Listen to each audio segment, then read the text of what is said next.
Nos próximos capítulos de Tieta, Milu aproveita e diz a Tapitanga que Arthurzinho voltou para destruir a cidade inteira e pede que o coronel tome uma providência em relação ao filho. Nesse meio tempo, Leonora vai falar com Tonha sobre Arthurzinho, mas a mulher diz que é muita ousadia dela ir até a casa de Elisa para falar de alguém que ela mal conhece. A moça diz que ninguém melhor do que ela sabe pelo que a mulher está passando, pois quanto mais canalha é o homem porque as moças se apaixonam, mas elas ficam cegas e burras. Tonha não gosta do comentário e diz que as duas vão brigar se ela chamar Arthurzinho novamente de canalha. Leonora perde a paciência e joga na cara da bobalhona que Tieta está indo embora por causa do sujeito, e Tonha fica apavorada, querendo saber os motivos. A moça diz que não pode entrar em detalhes e a mulher explode, avisando que já está de saco cheio das pessoas ficarem fazendo tanto segredo sobre as coisas e não quererem contar nada para ela. Leonora, então, diz que Tieta está precisando da amiga, e Tonha quer saber o que pode fazer para ajudá-la. A moça então diz que quer que ela jure que vai romper com Arthurzinho, e não vai vender mangue seco para a instalação da fábrica. Tonha resolve levar o assunto na brincadeira e manda Leonora ir para a casa descansar, dizendo que passa na casa de Tieta no dia seguinte e coisa e tal. Leonora fica chateada, e avisa que aí será tarde demais, pois Arthurzinho já terá destruído Tieta. Na pensão, Carmosina está mega preocupada com a mãe e comenta com Jairo e Sinira que só sabe que Milu foi à fazenda conversar com o coronel sobre um segredo cabeludo. Sinira, dizendo que Arthurzinho é um pilantra, confessa que não sabe porque Tonha continua dando bola pra ele, e Carmo conta que Tieta já tentou milhares de vezes alertar a mulher sobre isso, mas não adiantou. O motorista sugere que ela mesma fale com Tonha, pois Tieta é meio destrambelhada e acabou assustando a mulher, enquanto ela é mais centrada e pode ser que consiga convencê-la. Carmo acaba topando, e minutos depois já está na casa de Elisa conversando com a mãe da moça, e ainda cita a si mesmo como exemplo, dizendo que se apaixonou por Gladstone e acabou se ferrando, pois ela pensou que ele era uma coisa, mas era outra, e estava só fingindo e acabou caindo numa esparrela. Tonha continua sem acreditar, e toda derretida, conta que as coisas que o namorado diz a ela são simplesmente maravilhosas. Usando outro argumento, Carmosina diz: "Você é como eu, mulher. A gente não está preparada para enfrentar a vida, Tonha. Do amor, eu só sabia o que está escrito nos livros. De experiência, você só tinha Zé Esteves. É tão fácil enganar a gente, não é?" Tonha, meio decepcionada, pergunta à amiga se ela acha que Arthurzinho a está enganando. E Carmo então responde: "Bom, já que eu vim até aqui, vou continuar.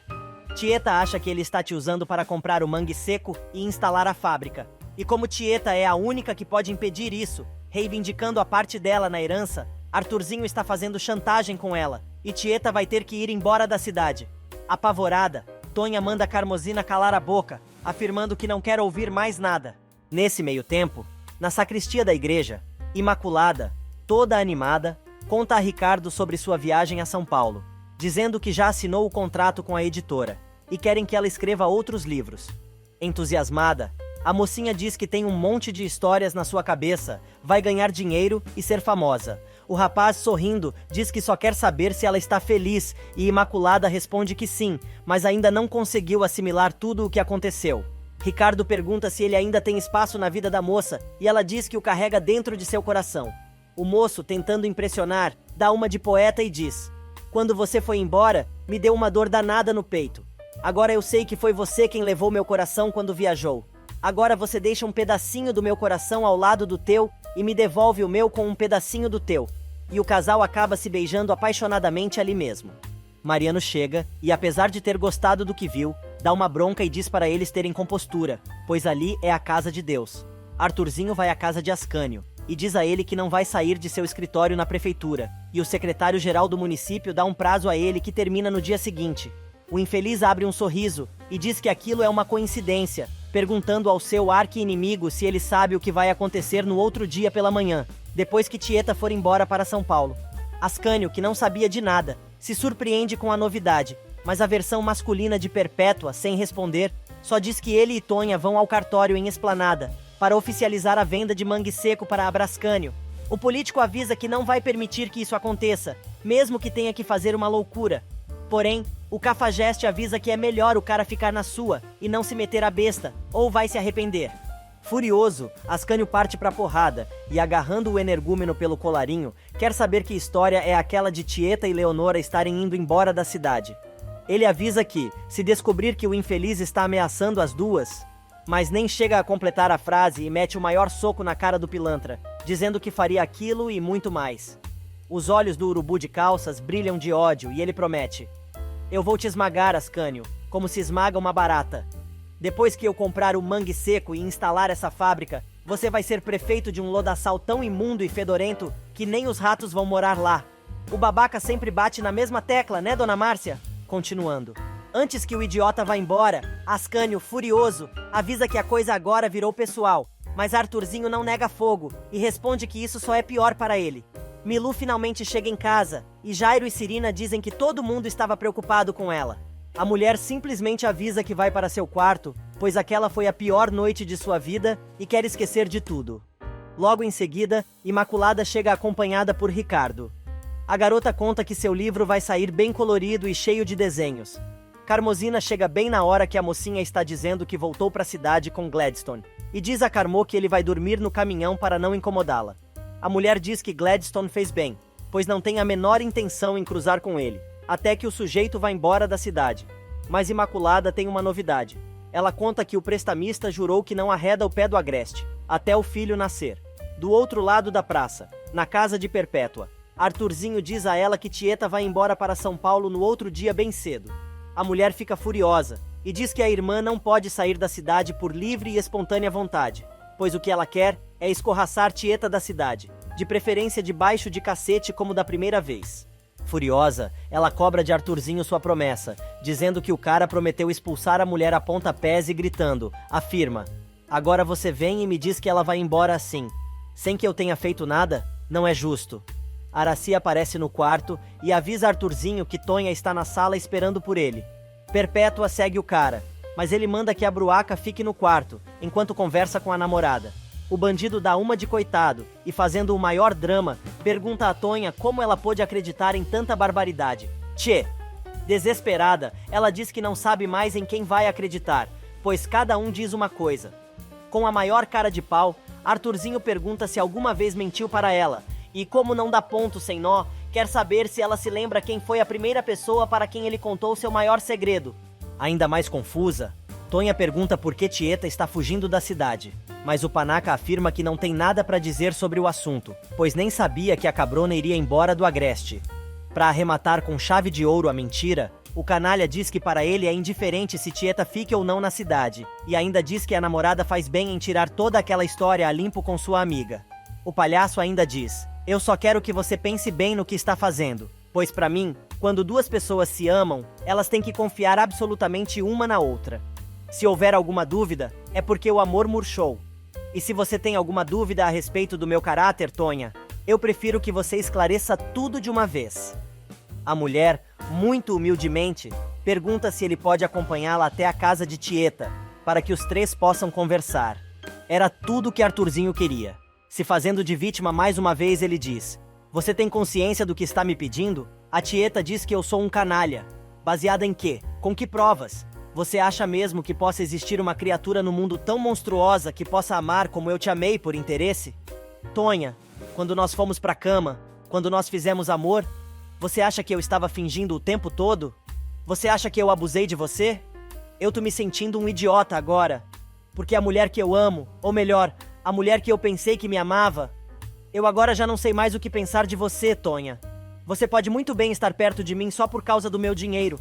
Com os olhos cheios d'água, a mulher implora para Arthurzinho não dizer uma coisa daquelas, mas o entojado continua o discurso e afirma que sua fortuna é maior que mangue seco. Ele ainda afirma que, nessa altura do campeonato, ninguém pode garantir que a mulher se aproximou dele para dar um golpe, instruída por Tieta. Tonha tenta argumentar e diz que o moço não pode pensar isso dela, mas ele responde que pode, da mesma maneira como ela pensou sobre ele, e avisa que não está mais a fim de comentar sobre o assunto. Para dar a tacada final, o cara diz que não quer mais vê-la, pelo menos naquele dia, pois está muito confuso. Triste, Tonha vai embora e Perpétua aparece, querendo continuar a conversa de onde os dois tinham parado. Mas Arthurzinho liga o letreiro "Não perturbe" e manda a mulher parar de encher seu saco. Na fazenda, o coronel, que há horas não diz uma palavra, aceita tomar o chá que Filomena fez. A moça aproveita para batizar a bebida, mas Trapizomba vê, sem que ela perceba, Tremendo feito vara verde, Filó entrega a xícara ao patrão, pedindo que ele beba antes que esfrie, mas o bode velho, que também está tremendo, acaba entornando o chá no chão, sem se dar conta do que está fazendo. Depois de pôr a xícara na bandeja, ele pega a arma que estava na gaveta do móvel da sala e verifica se está carregada. No dormitório, as rolinhas percebem que Filomena está estranha e querem saber o que ela tem. A moça desconversa, dizendo que está na hora de dormir, porém o coronel aparece, avisando que vai para seu quarto e não quer ser incomodado por ninguém. Agora quem aparece é Trapizomba, que sem ser percebido, escuta Filó dizer que sempre vai zelar pelo futuro das rolinhas e coisa e tal. Minutos depois, Filomena volta à sala e confere a xícara, achando que o coronel bebeu todo o chá. Nesse meio tempo, Leôncio pega emprestada a chave do jipe com Ascânio. Na casa de Perpétua, Arthurzinho relê o dossiê de Tieta e decide deixar o envelope sobre a cama, bem na cara de Perpétua. O rapaz avisa que vai sair e não tem hora para voltar, e se precisar falar com ele, vai estar na prefeitura. A Tribufu aproveita a oportunidade e corre até o quarto, encontrando o dossiê da irmã. Obviamente a Bruaca cai na cilada e lê o documento. Marcolino chega em casa e, sentindo dor de cabeça, mais especificamente onde ele acha que os cornos estão nascendo, pergunta a Juraci onde ela andou a tarde toda. Vendo que seu plano começou a dar certo, a mulher pergunta o porquê do interesse repentino do marido. Ele dá a maior disfarçada e diz que não é nada, mas se enrola todo. Juraci saca mais uma carta anônima do sutiã e diz a si mesma que vai conseguir convencer o marido de sua mentira. Modesto reclama da presença de Peto em sua casa, mas Aida diz que ele mesmo autorizou o namoro de Letícia. O cara resolve mudar de assunto e pergunta à esposa se ela e suas sócias têm uma nova encomenda. Ela diz que encomendaram mais 500 vestidos, mas está tudo em contrato, como manda o figurino, mas dessa vez o trabalho é maior.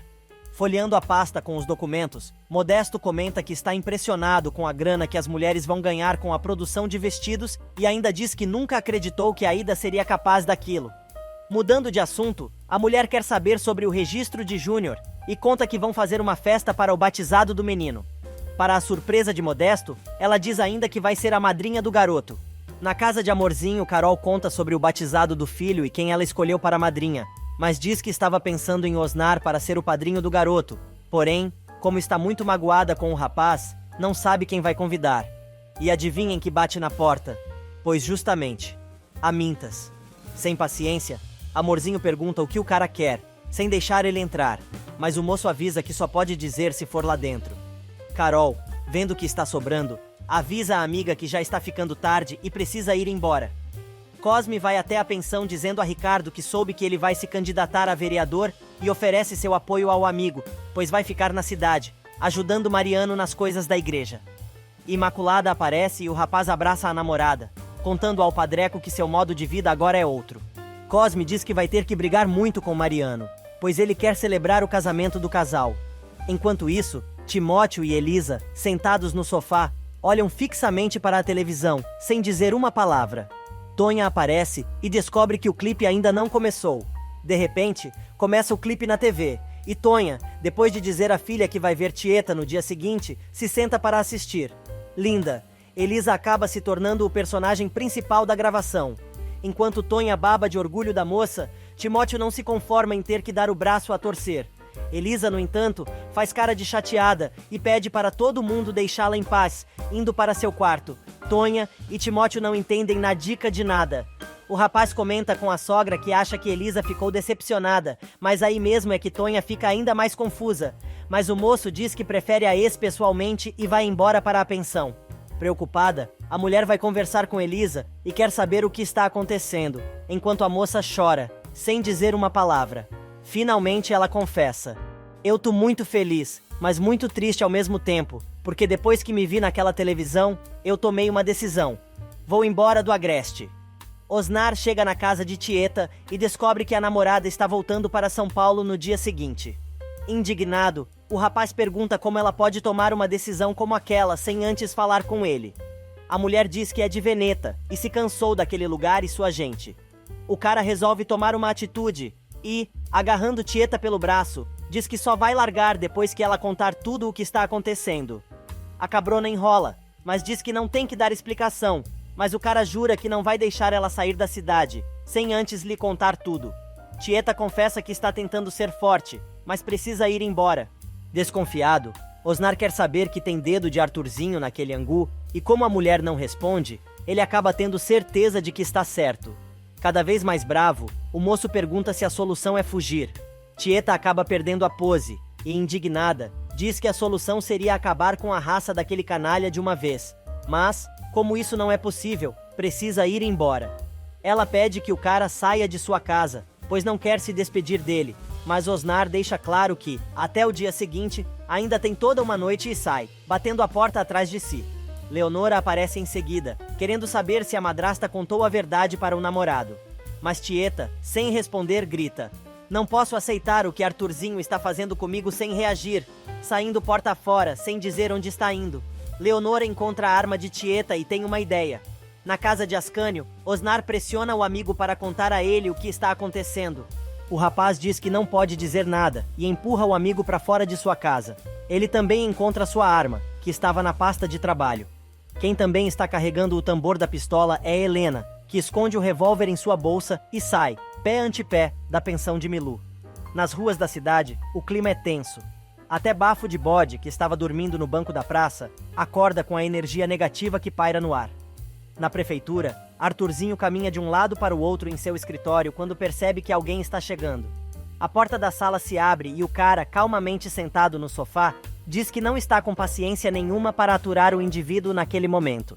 E Perpétua, depois de ler o dossiê deixado por Arthurzinho, tem a certeza que sempre quis ter e diz a si mesma que Tieta é Kenga sim. Ela sai desvairada pela cidade quando de repente escuta um tiro. Bafo de Bode também se assusta. Na prefeitura, Arthurzinho baleado diz abrindo um sorriso antes de cair estatelado no chão: "Se você acha que me fez sofrer..." O assassino de Arthurzinho deixa a arma ao lado do corpo do rapaz. Do lado de fora, Perpétua desiste de fazer o que estava fazendo e se esconde atrás de uma casa. Nesse, o meliante trata de sair da prefeitura sem ser visto e acreditando que as ruas da cidade estão desertas. Perpétua entra na prefeitura e encontra Arthurzinho morto, mas esquece o terço sobre a mesa. Bafo de Bode entra logo em seguida e vê a mesma cena, mas encontra o terço da tribo Fu. Assustado, ele sai, fechando a porta atrás de si. Enquanto isso, Elisa explica à mãe por que quer ir embora da cidade, pois a vida que tem ali não basta, e o que quer mesmo é ser atriz de televisão. A moça diz que precisa ir atrás de seu sonho, mesmo que caia do cavalo e tenha que voltar pro Agreste. Tonha quer saber o que a filha vai fazer em relação a Timóteo, e ela explica que, apesar de ainda gostar do marido, ele dá a ela muito pouco e está cansada de se conformar com migalhas. Elisa deixa claro que vai de qualquer jeito para o sul e ninguém vai conseguir impedi-la. A mulher acaba se convencendo e diz à filha que vai ajudá-la a realizar seu sonho, pois tem dinheiro e vai pagar a viagem dela. Enquanto isso, a Mintas, que está na casa de Amorzinho, se recorda quando ele costumava fazer concertos para ela, dizendo que aquele era um tempo muito bom. A mulher diz que aquela foi uma fase boa de sua vida que não pretende esquecer. O comerciante, então, confessa que não tira o olho da mulher e vigia todos os passos dela, mas sabe que a moça está sempre sozinha, de casa para o trabalho e vice-versa. Ele diz ainda que a solidão é muito ruim para o corpo e a alma e diz que sabe que a fiação e os encanamentos dela estão todos enferrujados e o que Amorzinho precisa é de um bom bombeiro como ele. A viúva fica furiosa e gritando diz: "O senhor é o homem mais tapado do mundo. Consegue ser mais burro que uma porta. O senhor não consegue colocar na cabeça que eu mudei e não vou mais cair nessa sua conversa mole." A Mintas também fica bravo e diz a Amorzinho que ele também mudou e afirma: "O que eu tô querendo dizer é que se essa é a única maneira de ter você, que Deus me perdoe a blasfêmia, eu desisto. Dou meu braço a torcer e caso com a senhora sim." Feliz da vida, a mulher não acredita no que está ouvindo e parte pra cima do cara, enchendo ele de beijinhos e diz que, se aquilo é uma promessa, eu aceito sim. Mas o cara resolve passar do ponto e já quer se aboletar na casa de Amorzinho naquela noite. Receosa, a mulher diz que não vai dar, pois ele pode mudar de ideia no dia seguinte e coisa e tal. A Mintas diz que é um homem de palavra, e a mulher, meio sem jeito, explica que a cama em que ela dorme é a cama do falecido, mas ele pode dormir no sofá. Amorzinho garante que ele não precisa se preocupar, pois ela está disposta a lhe fazer companhia. O comerciante fica contente com a proposta e parte pro abraço, enchendo a viúva de beijos. Perpétua chega em casa, e Peto percebe que a mãe está estranha. Ela inventa uma desculpa, dizendo que sua pressão subiu de repente, mas precisa ficar sozinha com o major, mandando o filho pro quarto. Enquanto isso, Osnar aparece na sacristia da igreja e diz ao moço que não acredita que o rapaz tenha ido se confessar. Mas o moço diz que não foi ali para isso, e pergunta ao padre se ele sabe o que aconteceu entre Leonora e Ascânio. O sacerdote diz que não sabe, mas tem absoluta certeza que ele foi ali para contar. Nesse meio tempo, Helena chega à pensão dando patada até na sombra. Sinira e Jairo aparecem na sala e contam a Carmosina que Milu está trancada no quarto desde quando chegou da fazenda do coronel. O motorista conta que Milu não disse nada, mas pelo jeito dela, deve ter tido uma conversa muito difícil com Tapitanga. Ascânio também chega em casa, e Rafa quer saber onde ele foi. O rapaz diz que foi tomar um pouco de ar, e manda a empregada ir dormir, pois quer ficar um pouco sozinho. Na sacristia, Mariano, dizendo a Osnar que quer ver se entendeu direito toda a história que ouviu, repete a sequência dos fatos, enquanto o rapaz acena positivamente com a cabeça. Osnar conta ainda que tudo aquilo aconteceu depois de 2 visitas de Arthurzinho que, primeiro falou só com Leonora e depois só com Tieta. Para completar, Osnar também conta que Ascânio está em casa e não quer receber ninguém. Mariano então, dando razão ao rapaz, diz que realmente algo de muito grave está acontecendo. Osnar conta que já pensou muito sobre o assunto, mas não conseguiu descobrir nada. O padre pede que ele conte até onde foi seu pensamento, pois assim, talvez os dois juntos possam chegar a uma conclusão. No bar de Chalita, Imaculada diz a Gladstone que tentou convencer Carmosina a falar com ele, mas não adiantou, pois a mulher não quer ver o prestamista de jeito nenhum. Depois de dar o recado, a mocinha vai embora, deixando Ricardo tomando umazinha com o prestamista. O ex-seminarista quer saber o que o sujeito quer com Carmosina. Gladstone conta que voltou à cidade porque a mulher está esperando um filho dele, mas muda de assunto e quer saber o que o rapaz pretende com Imaculada. Enquanto isso, na pensão, a garota conta a Carmo que não sabe muito bem como vai ficar a situação com Ricardo, apesar do rapaz estar sendo mais carinhoso e delicado com ela, pois não sabe onde o rapaz quer chegar.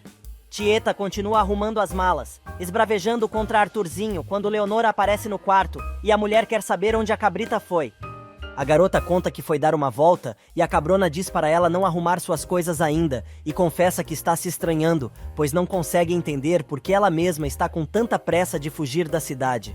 Tieta ainda diz que vai tentar virar o jogo a seu favor e sai, sem dizer o que vai fazer. No bar, entre uma dose e outra, Ricardo diz que quer se tornar um homem de verdade, ter um objetivo na vida e um trabalho do qual possa se orgulhar.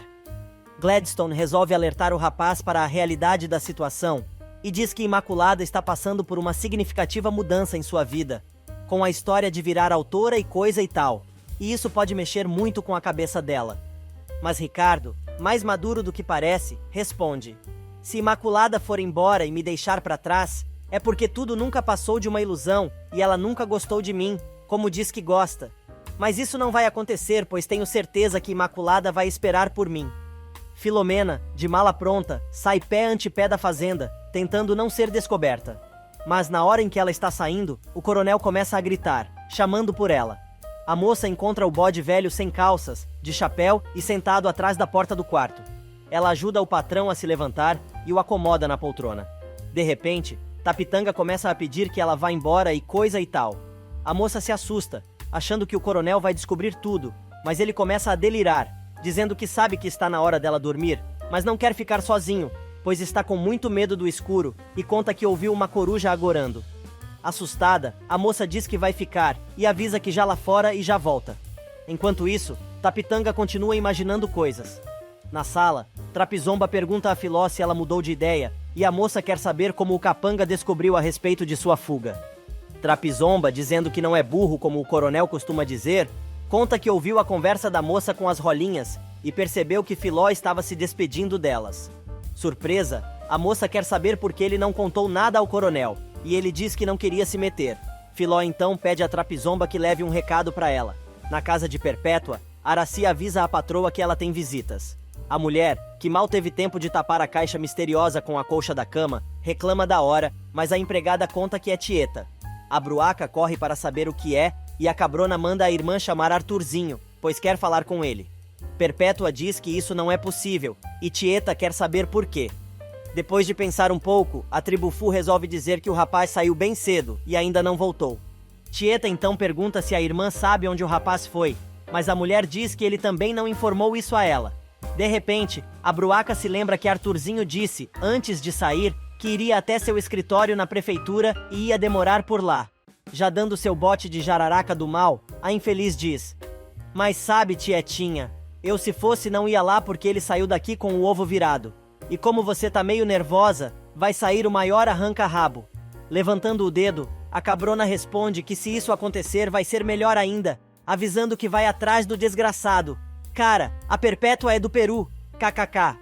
Ela abre os braços e, fingindo estar preocupada, faz aquela voz de quem está implorando e diz: "Não vá, tietinha, não vá, não vá, não vá", seguindo a irmã até a porta. Assim que a mulher bate a porta, Perpétua pega o retrato do falecido e, dando um beijo na fotografia, agradece ao major por ter iluminado suas ideias. Mas, como não pode perder o que está prestes a acontecer, ela passa a mão no guarda-chuva e sai correndo de casa. Nesse meio tempo, Trapizomba avisa Leôncio que Filomena não vai poder fugir com ele naquela noite, pois aconteceu um problema com o coronel, que adoeceu e está mal. Indignado, Leôncio manda o capanga dizer à moça que desistiu e não vai mais fugir com ela. Na sacristia, o papo entre Osnar e Mariano corre solto. O padre comenta que a volta de Arthurzinho mexeu com a vida de muita gente e diz que até a ex-mulher de Ascânio enlouqueceu. Porém, o rapaz argumenta que a mais prejudicada naquela história foi Tieta, que está indo embora da cidade, no outro dia pela manhã. De repente, Perpétua aparece na igreja, se fingindo de apavorada, e diz que Mariano precisa ajudá-la, pois estava em casa fazendo suas orações quando pressentiu que iria acontecer uma tragédia. Osnar pergunta sobre o que a mulher está falando, mas ela decide pegar o sacerdote pela mão, pedindo que ele a acompanhe. Ela então responde apenas com 3 palavras e diz: "Arthurzinho e Tieta." Nesse exato momento, a cabrona invade o escritório do inimigo gritando, mas se depara com o cadáver do rapaz. Assustada, ela abaixa ao lado do corpo para ver se o sujeito ainda está vivo e pega a arma. Perpétua consegue ter êxito em seu plano e chega bem na hora, acompanhada pelo padre e por Osnar. Ao acender a luz da sala, todo mundo vê a cena e obviamente deduz que Tieta foi culpada pela morte do filho do coronel. O clima fica tenso, mas ninguém diz uma palavra, até que Tieta diz que não acredita que ela matou Arthurzinho. Perpétua aproveita e avisa que não vai deixar que ninguém pense isso de sua irmãzinha. Mas Mariano explica que não é uma questão de pensar ou deixar de pensar, mas sim perceber que existem evidências. Para corroborar com as palavras do religioso, Osnar diz, tentando entender a situação: "Você quer falar com Arthurzinho e corre pra cá." A gente aparece e encontra ele morto, você ajoelhada ao lado do defunto, com a arma do crime na mão. Tieta, então, muito assustada, larga a arma na mesa e pergunta o que eles vão fazer. Osnar corre até a casa de Ascânio e diz que o padre mandou chamá-lo, depois de explicar toda a situação. O rapaz pergunta ao amigo se ele realmente acha que foi Tieta quem atirou em Arthurzinho. Confuso, Osnar responde que gosta muito da cabrona e jamais iria pensar uma coisa assim sobre ela, mas ao mesmo tempo, ele a viu na cena do crime, com a arma na mão. Ascânio então conclui, dando razão para o padre, que eles estão diante de uma história muito complicada. Alguns momentos mais tarde, Ascânio, que já está no escritório com o morto, liga para a polícia que avisa que vai demorar para chegar na cidade. Assim que sai do telefone, o rapaz conta a Tieta e a todos que estão na cena do crime que o delegado de Esplanada viajou para Salvador e só volta no dia seguinte pela manhã, mas o juiz pediu para ele tomar algumas providências. Ele explica que vai ter que trancar a sala, guardar a arma em um local seguro e não deixar o suspeito sair da cidade. Já em casa, Tieta jura que não fez nada e diz a Leonora que, quando chegou à prefeitura, Arthurzinho já estava morto. A moça diz que não está reconhecendo a madrasta, que parece muito acuada, mas a cabrona diz que está só esperando para ver o que a cidade vai fazer com ela. Tieta finalmente confessa: "Eu não voltei para essa cidade para passar férias e descansar. Minha volta tinha um propósito, e até você, sem saber, ajudou nesse propósito, entortando a cabeça de Ascânio. Mas agora, depois de tudo o que aconteceu, estou só esperando para ver se esse povo vai fazer justiça ou se prefere baixar a porretada de novo nas minhas costas e me expulsar daqui." Leonora acaba concluindo que a madrasta voltou para o Agreste para cobrar uma dívida de 20 anos. E a mulher, sem paciência para responder, pede para ficar sozinha. Na prefeitura, enquanto Mariano se dispõe a avisar o coronel, Osnar diz que vai pedir a Carmozina que dê a notícia a Tonha. Mas Ascânio quer saber se Tieta vai manter a promessa e não sair da cidade até o delegado chegar, e Osnar garante que a cabrona não vai quebrar sua palavra. Em Mangue Seco, Carol, enquanto cuida do filho, se lembra de Timóteo no galpão, quando o rapaz foi se oferecer para ajudar. Na casa da Luz Vermelha, o rapaz está justamente perguntando a Zuleika o que ele deve fazer, pois quer desistir de Elisa. Mas a cafetina desaconselha o moço a fazer isso, afirmando que sabe que ele ainda gosta da moça e precisa apenas se dedicar um pouco mais ao amor que sente por ela, pois assim, vai descobrir sozinho o que tem que fazer e encontrar uma saída. Na casa da filha, Tonha dá dinheiro a ela para financiar a viagem, e conta que Ninete vai ajudá-la a realizar seu sonho. No entanto, ela pede a Elisa que converse com Timóteo antes de ir para São Paulo. Perpétua chega à casa de Tieta com o maior papo mole, mas a cabrona manda a irmã ser objetiva. A Bruaca então diz: "Eu não sei o que aconteceu entre você e Arthurzinho, mas sei que ele descobriu um segredo seu que é suficientemente forte para motivar um assassinato. Então, por isso eu vim aqui, tão tarde da noite, para te dar um conselho. Você sabe que as pessoas cometem atos de loucura por desespero, privação de sentidos, mas o juiz leva isso em consideração na hora do julgamento. Tem criminoso que foi até absolvido. É melhor você confessar que matou Arthurzinho antes que alguém descubra esse segredo e te prejudique para sempre." Esperta, Tieta responde que aquele alguém pode ser a própria mulher e avisa que, se ela sabe alguma coisa a seu respeito, é melhor contar de uma vez, dizendo que não pode confessar um crime que não cometeu. Perpétua agora quer saber se a irmã prefere ser acusada e passar pela vergonha de um julgamento, mas diz que Arthurzinho não disse nada sobre ela. A Megera jura que foi até a casa da cabrona com o espírito desarmado e está ali como uma irmã que se preocupa com a outra. Mas Tieta, conhecendo a Cascavel, pergunta se foi com esse mesmo espírito desarmado que a Tribufua mandou para a sala de Rosalvo, atrás de Arthurzinho.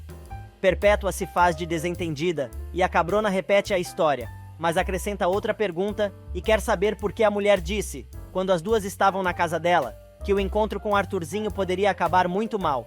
Com a maior cara de pau, a morcegona conta que teve um pressentimento, e Tieta conclui que ela já sabia que Arthurzinho tinha sido assassinado. A cabrona perde a paciência e ameaça a irmã, mas Perpétua não se dobra e avisa: "Acho melhor você começar a me tratar bem. Ou você se esqueceu que te vi com a arma do crime na mão? Na hora da onça beber água, o meu depoimento vai contar." Do quarto, Leonora escuta a conversa e percebe que Tieta mandou a irmã catar coquinho e parar de atormentar suas ideias. Mas a viúva não para de falar e diz: "Você já imaginou como deve ser chocante para um juiz e para um júri ver uma pobre mulher, chorosa, aflita, sendo obrigada a acusar a própria irmã? Já imaginou o impacto que esse depoimento vai causar? Pior que isso, só uma bomba atômica na sua cabeça." E sai batendo os cascos. Pirica aparece na casa de Modesto e pega Marcolino e Juraci se despedindo dos amigos.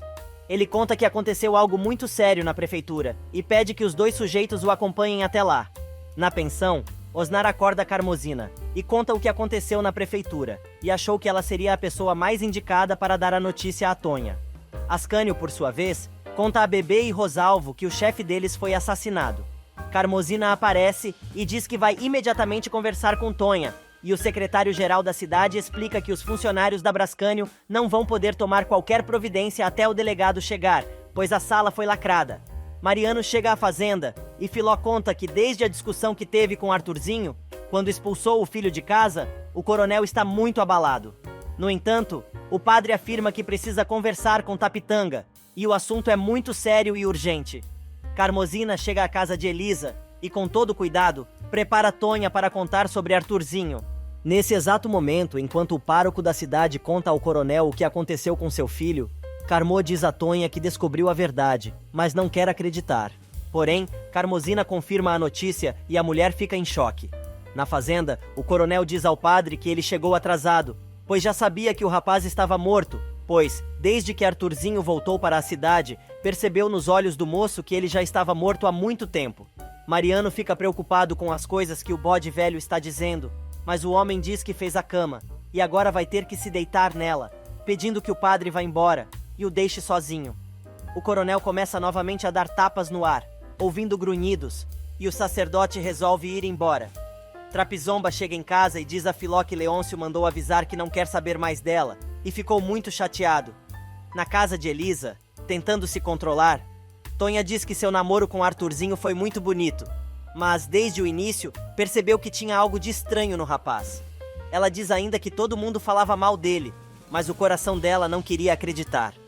Carmo tenta dar uma força para a amiga, mas a mulher, entre soluços, continua contando sua história e diz que acabou percebendo que Arthurzinho era doente e por isso não podia mentir para si mesma, apesar de ter feito seu coração em frangalhos.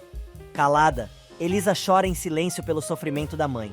Tentando amenizar a situação, Carmosina conta que Perpétua, o padre e Osnar chegaram na prefeitura logo depois do assassinato e pegaram uma pessoa com a arma na mão. Por isso, existe um suspeito e esse suspeito é Tieta. Gladstone aparece na casa da Cabrona e diz que chegou na cidade mais cedo e iria procurá-la no outro dia pela manhã, mas, depois do que soube, resolveu aparecer, mesmo sendo tarde, e pede à amiga que conte a ele o que foi que realmente aconteceu. Tieta se atira nos braços do prestamista, já sem forças. Na prefeitura, Modesto e Marcolino vão conferir com Ascânio se a notícia que Pirica deu é verdade, e o dono do curtume comenta que aquilo é muito difícil de acreditar. Marcolino, por sua vez, diz achar que Tieta está precisando de um bom advogado e vai até a casa dela, oferecer seus serviços. Na pensão, Milu está indignada com as ações contra a Cabrona e diz que ninguém viu a moça atirar, avisando que as aparências enganam, pois conhece muito bem Tieta e sabe que ela seria incapaz de fazer algo parecido. Helena está no time do contra, mas Imaculada, que está no time a favor, defende com unhas e dentes a sua mentora. A mulher resolve humilhar a ex-Rolinha, e aí quem responde é Milu, que enquadra a maluca direitinho, com sua língua afiada. Só que Helena resolve se explicar melhor e diz que, na sua opinião, Tieta não fez nada de errado, pois apesar daquilo parecer uma execução, ela só fez justiça e conta que tinha medo de Mirko. Na casa de Tieta, Gladstone jura que a conhece e sabe que ela não atiraria em ninguém. Mas a Cabrona, sendo realista, diz: se dependesse de você, eu estaria salva. Mas tem 3 testemunhas que me viram na cena do crime com a arma na mão. Além disso, todo mundo sabia que eu voltaria para São Paulo em poucas horas. Também tem as minhas digitais que estão lá. Osnar resolve aparecer e diz a Tieta que precisa ter um particular com ela.